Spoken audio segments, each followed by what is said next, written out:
We are going into the quarter-final match, which is a best of 3, and it is going to be between WhiteRa and AiCytoplasm, and it is a PvZ. I'm SC2 England, and my co-caster today is Puri. Say hi, Puri. Hey guys. So we're just waiting for the map to load. It is Belchiel Beach, Winter. It's the GSL map, so no on the ladder or anything like that. Strange choice, actually, in my opinion. For a map to go with. Definitely. So someone's taking a long time to load, which is always... It's because we've got lots of observers. Someone needs to upgrade their computer a bit, I reckon. Probably. It's probably like someone's just come on now. It's the But first we game are going. So, we do have in the top left AiCytoplasm as the purple Zerg, and in the lower right we have WhiteRa as the red Protoss. So, Puri, if you want to first say what you reckon WhiteRa is going to be doing this game. We're gonna have a Forge expand.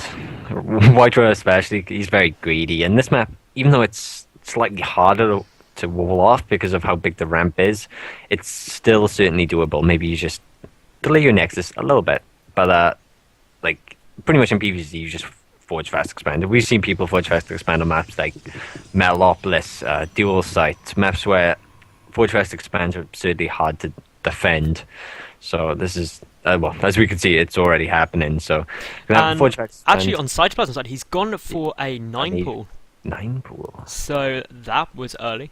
I was literally just about to say before he did that, I was like, he'll probably go for a 14 or 15 pull, and then into a hatch later on with missing speed and the gas early to get a quick third, and then he goes in 8 pulls, which I'm glad I noticed before I made myself look stupid, but then I just admitted it anyway, so not too great. But obviously WhiteRa has scouted this now, so knows exactly what's going on. The problem is though, while the pool is a little later than, of course, the 6 pool, WhiteRa should be able just to get a cannon down and walled off, but his Nexus will be a lot later because of that. So, I mean, obviously the reason AiCytoplasm is going for this is because, as you said earlier, WhiteRa will find it a bit harder to wall this off. Especially, well, it's such a wide ramp. It is. It's going to be a bit of a nightmare. So it'll be interesting to see whether AiCytoplasm... Well, he's going for those 6 Zerglings, so he's going to go and try and put on some pressure straight away. And, I mean, the Queen is, well, just started now, and that really allows AiCytoplasm to catch up economically. There's the cannon. There's the cannon. Okay, Zerglings are now across the map, but it's good. It takes a lot of buildings to wall this off, man. And as we see, there is a gap between the gateway and the forge anyway, so... Also, by the position of that cannon, it'll be interesting to see if AiCytoplasm leaves the Overlord there to try and soak up some damage. Because that could be a nice trick. If it eats a hit from the Photon Cannon, that would be very, very effective. But it looks like the Photon Cannon isn't going to quite finish, but the Pylon does go down there for WhiteRa, literally with about a second to spare, so... And we'll see a cancel on the 2 extra buildings, or maybe the extra Pylon.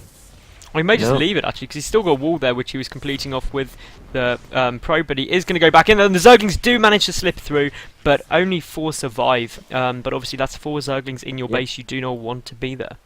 Of course, because WhiteRa did see the early pull, and he has the gateway, and the Zealot is already nearly nearly finished. So these Zerglings are not going to really be able to do as much damage.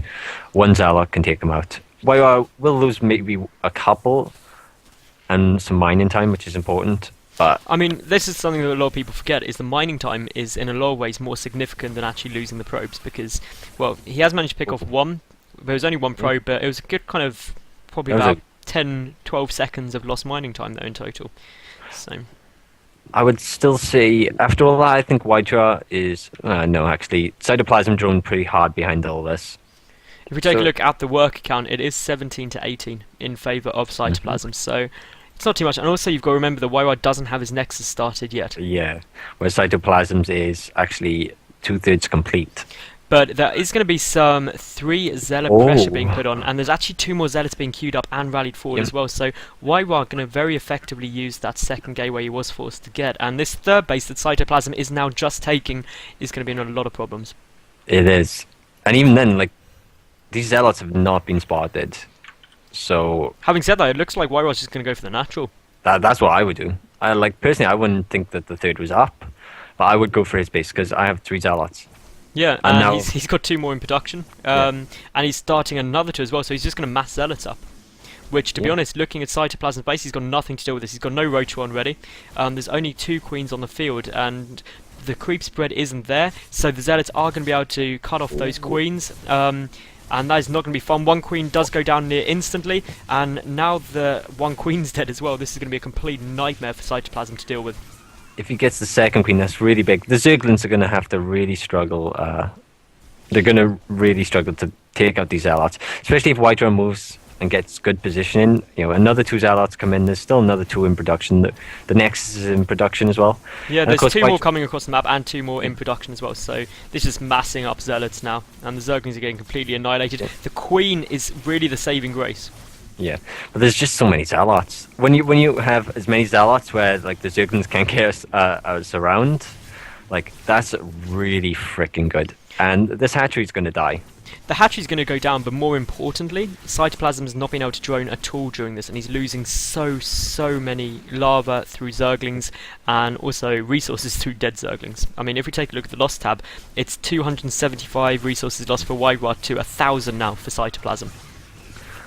And that hatchery is going to go down. It's got 95, and there we go. So that's a lost base as well there for WhiteRa. Yeah. No, for Cytoplasm, sorry. WhiteRa managed to get it off, which is and WhiteRa's still in his base with more Zealots and Zerglings. Nice some target fire in there by Cytoplasm going for the hoots. Ooh, I wonder if WhiteRa will see the extra Zerglings just come up the ramp. I think he must be aware that that base is there, because ultimately the production is too high for Cytoplasm. Yeah.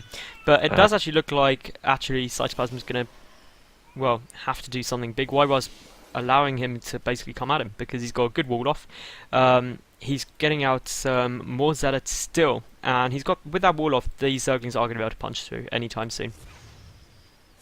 Yeah. And because of that, I mean, if we take a look at the work count now, it's 35 to 23 now, in favour of WhiteRa. As a Zerg player, you don't want to be behind in workers, let alone be on equal basis. So yeah, it looks like Cytoplasm is actually going to go for a Ling Bling all in. I don't blame him either. Sorry to go off topic. Can you hear my cousin crying, my niece crying in the background? Yes, very slightly. I thought I was imagining it there.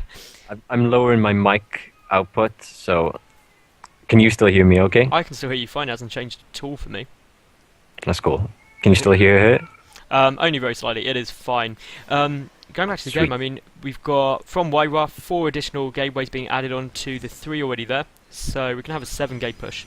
With the +1, so it's a nice little timing push. Which, to be honest, that 7 gate +1 timing push wrecks Zerg anyway, and it's going to completely annihilate a Zerg which is on 2 bases with fewer drones, and he's still so far behind in drones. He's just massing up Zerglings. He's not even trying to drone.